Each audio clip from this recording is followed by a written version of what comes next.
आइए आज हम लोग स्थिर वैद्युत बल से संबंधित अध्यारोपण सिद्धांत पर चर्चा करते हैं। Principle of superposition in relation to electrostatic force.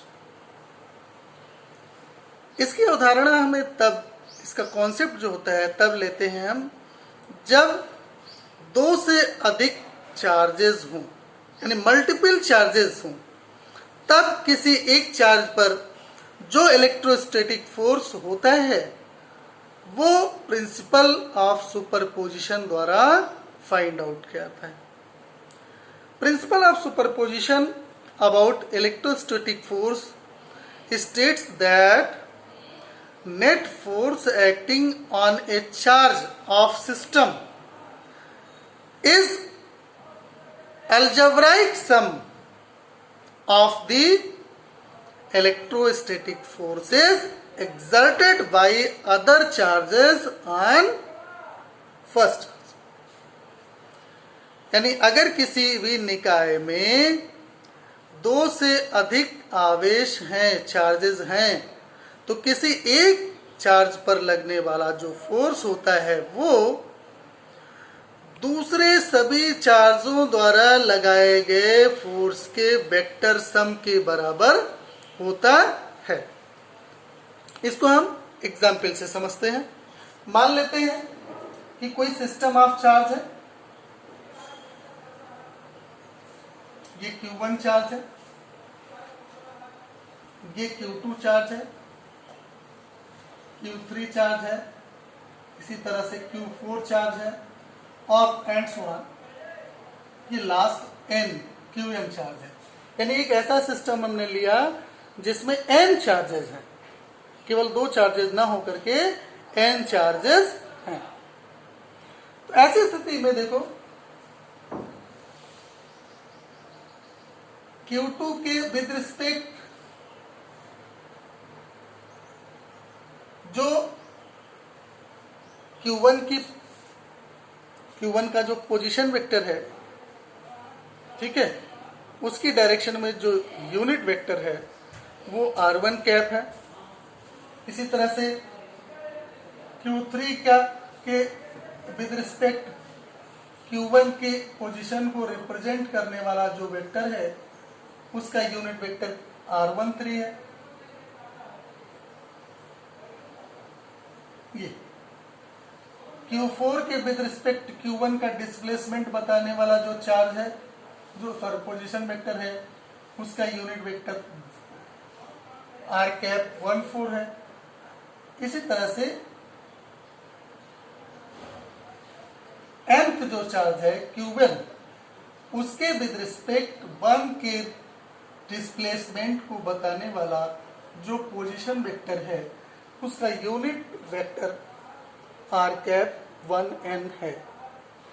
ये जितने भी चार्जेस लिए गए वो सारे चार्जेस पॉजिटिवली चार्ज लिए गए हैं, पॉजिटिव माने गए हैं। तो क्या होगा, पॉजिटिव चार्जेस सभी हैं, इसलिए इनके बीच में जो इलेक्ट्रोस्टैटिक फोर्स इफेक्टिव होगा वो रिपल्सिव नेचर का होगा।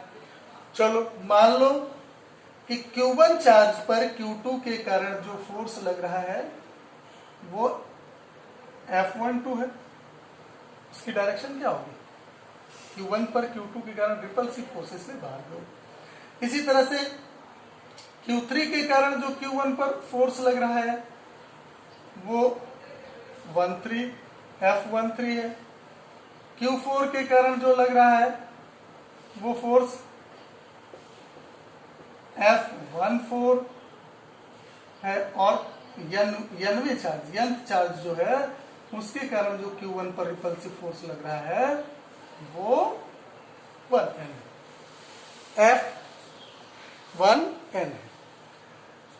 अब क्या है, एक चार्ज ये है, दूसरा चार्ज ये है, सॉरी एक फोर्स ये है, दूसरा फोर्स ये है, तीसरा फोर्स ये है, चौथा भी होगा, पांचवा भी होगा, छठा भी होगा, इसी तरह से ये लास्ट nth चार्ज है। तो एक अकेले चार्ज पर सिस्टम के जितने भी चार्जेस हैं सभी इलेक्ट्रोस्टैटिक फोर्स एक्सर्ट कर रहे हैं।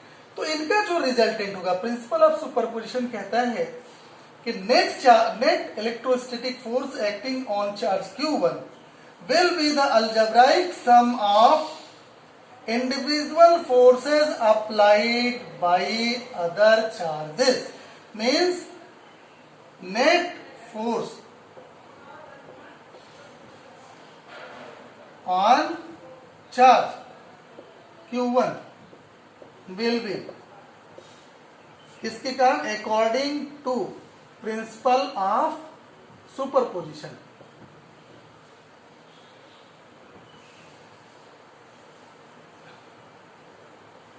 ये F इज इक्वल टू होगा F12 cap vector plus F13 vector plus F14 vector plus and so on और लास्ट में F11।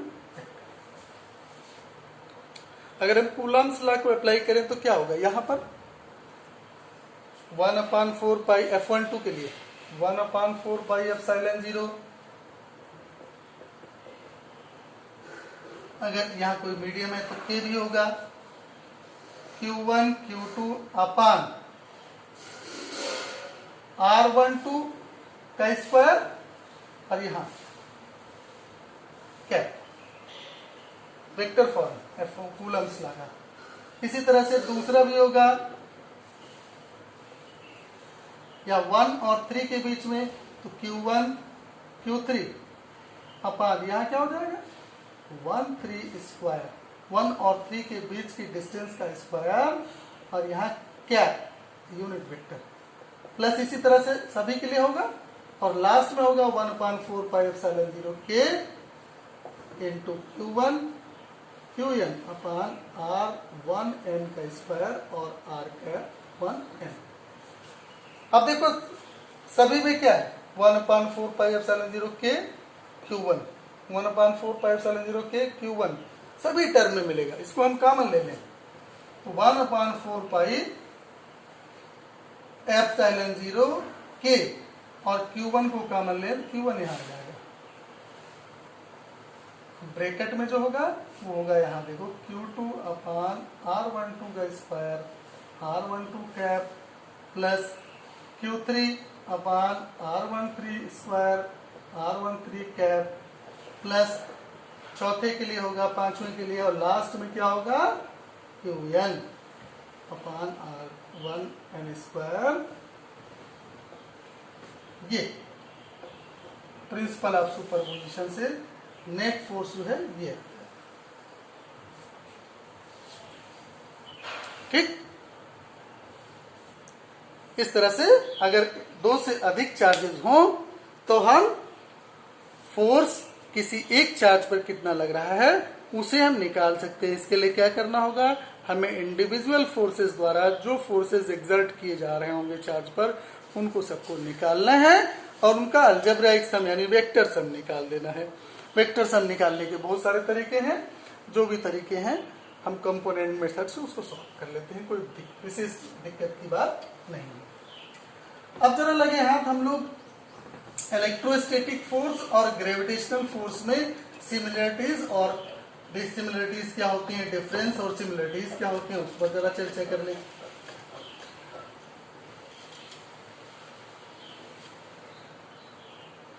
इलेक्ट्रोस्टैटिक फोर्स और ग्रेविटेशनल फोर्स दोनों की बात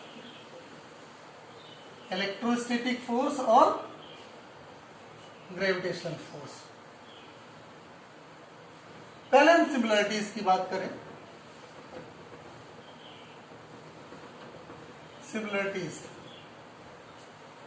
सिमिलरिटीज में क्या है देखो, ये जो इलेक्ट्रोस्टैटिक फोर्स होता है ये दो पॉइंट चार्जेस के बीच में एक्टिवेट होता है और इधर क्या है ग्रेविटेशनल फोर्स दो पॉइंट मास ऑब्जेक्ट के बीच में एक्टिवेट होता है और दोनों ही यहां पर इलेक्ट्रोस्टैटिक फोर्स होता है Q1 और Q2 के मल्टीपल के प्रोपोर्शन होता है, यानी इनके प्रोडक्ट के प्रोपोर्शन। इसी तरीके से ग्रेविटेशनल फोर्स M1 और M2 मासेस के प्रोडक्ट के प्रोपोर्शन होता है। दोनों इनवर्स स्क्वायर लॉ को फॉलो करते हैं। जो डिस्टेंस होता है उसके स्क्वायर इनवर्स लॉ को फॉलो करते हैं, यानी दोनों ही 1/r² के प्रोपोर्शनल होते हैं, इलेक्ट्रोस्टैटिक फोर्स भी और ग्रेविटेशनल फोर्स भी। तीसरी सिमिलरिटीज क्या होती है, इनकी कंजर्वेशन में जो है कंजर्वेटिव नेचर के होते हैं। कंजर्वेटिव नेचर होता है इनका भी, और इनका भी कंजर्वेटिव नेचर होता है। ठीक, कंजर्वेटिव नेचर का मतलब होता है कि अगर किसी चार्ज को इन फोर्सेस के प्रभाव में हम वन पॉइंट से दूसरे पॉइंट की ओर रिप्लेस करते हैं, तो during replacement process the total work done will be free from path. ठीक है, यानी डिस्प्लेसमेंट का तरीका क्या है, इस पर ये कार्य निर्भर नहीं करता है। ठीक है, यानी when we move a charge under the effect of electrostatic force, the total work done in this process is independent of the path followed. Similarly, if we move mass particle under the effect of gravitational force, the total work done will be independent on the path. ठीक है ना, यानी गुरुत्वाकर्षण बल और स्थिर वैद्युत बल दोनों के प्रभाव में मास या चार्ज को अगर हम एक स्थान से दूसरे स्थान पर डिस्प्लेसमेंट करें, उसको विस्थापित करें, तो जो कार्य होता है, वर्क डन होता है, वो पाथ डिपेंडेंट नहीं होता है। वो केवल इनिशियल और फाइनल जो पॉइंट्स होते हैं उनके बीच के डिस्प्लेसमेंट पर ही निर्भर करता है। और क्या सिमिलरिटी है, दोनों इसको बोलते हैं इंटरेक्शन फोर्सेस होते हैं। दोनों क्या होते हैं, इंटरेक्शन फोर्सेस होते हैं, अन्योन्य क्रिया वाले बल होते हैं। ये इंटरेक्शन फोर्सेस होते हैं, ये भी इंटरेक्शन फोर्सेस होता है, ये भी इंटरेक्शन फोर्स होता है, ग्रेविटेशनल फोर्स भी। एक्शन और रिएक्शन वाला फोर्स है दोनों, action reaction force. Action reaction का क्या मतलब है, एक्शन रिएक्शन का मतलब ये है कि जैसे Q1 और Q2 चार्ज है, तो Q1 Q2 पर जितना फोर्स अप्लाई करेगा उतना ही फोर्स Q2 भी Q1 पर अप्लाई करेगा। इसी तरह से मासेस के बीच में भी ये लागू होता है। M1 और M2 दो मासेस हैं, इनके बीच जो ग्रेविटेशनल फोर्स गुरुत्वाकर्षण बल होता है वह भी क्रिया प्रतिक्रिया बल होता है, यानी M1 M2 पर जितना फोर्स लगाता है उतना ही फोर्स M2 भी M1 पर लगाता है। M1 और M2 के रेशियो चाहे जो हो, लेकिन जो दोनों पर फोर्स लगता है, चाहे वो ग्रेविटेशनल फोर्स हो मासेस के बीच में, चाहे इलेक्ट्रोस्टैटिक फोर्स हो चार्जेस के बीच में, वो दोनों सेम होते हैं और एक दूसरे का एक्शन रिएक्शन प्रदर्शित करते हैं। इसलिए ग्रेविटेशनल फोर्स और इलेक्ट्रोस्टैटिक फोर्स, इन दोनों को एक्शन रिएक्शन फोर्स कहा जाता है। अब जरा डिफरेंसेस देखें। डिफरेंसेस क्या होते हैं? सबसे पहला डिफरेंस होता है इसके नेचर का डिफरेंस है, यानी जो ग्रेविटेशनल फोर्स होता है, ग्रेविटेशनल फोर्स, इसका मोड क्या होता है, इसके नेचर क्या होता है, ये हमेशा अट्रैक्टिव होता है, ये अट्रैक्टिव मोड का होता है। लेकिन ये क्या होता है, ये अट्रैक्टिव मोड भी का भी होता है और साथ साथ रिपल्सिव मोड का भी होता है, यानी इनके नेचर में अंतर है। इलेक्ट्रोस्टैटिक फोर्स स्थिर वैद्युत बल आकर्षणात्मक भी होता है, अट्रैक्टिव भी होता है, और प्रतिकर्षणात्मक यानी रिपल्सिव भी होता है। जबकि ग्रेविटेशनल फोर्स यानी गुरुत्वाकर्षण बल केवल और केवल अट्रैक्टिव नेचर का यानी आकर्षणात्मक प्रवृत्ति का होता है, पहला डिफरेंस। और दूसरा डिफरेंस मीडियम पर डिपेंडेंसी है। जो ग्रेविटेशनल फोर्स है गुरुत्वाकर्षण बल, वो माध्यम पर निर्भर नहीं करता, यानी माध्यम के बदल जाने से ग्रेविटेशनल फोर्स पर में कोई बदलाव नहीं होता। जबकि जो इलेक्ट्रोस्टैटिक फोर्स होता है ये मीडियम डिपेंडेंट होता है।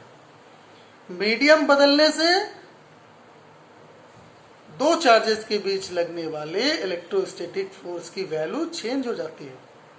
और हम देखो इसमें क्या होता है 1/4πε0 के, मीडियम बदलने से के बदलता है, के इनवर्सली प्रोपोर्शनल होता है और के की वैल्यू मिनिमम 1 एयर और वैक्यूम के लिए होती है। किसी भी मीडियम की बात करेंगे तो के की वैल्यू हमेशा 1 से ज्यादा होती है। कहने का मतलब माध्यम की उपस्थिति, presence of medium electrostatic force को डिक्रीज करती है, स्थिर वैद्युत बल को घटा देती है।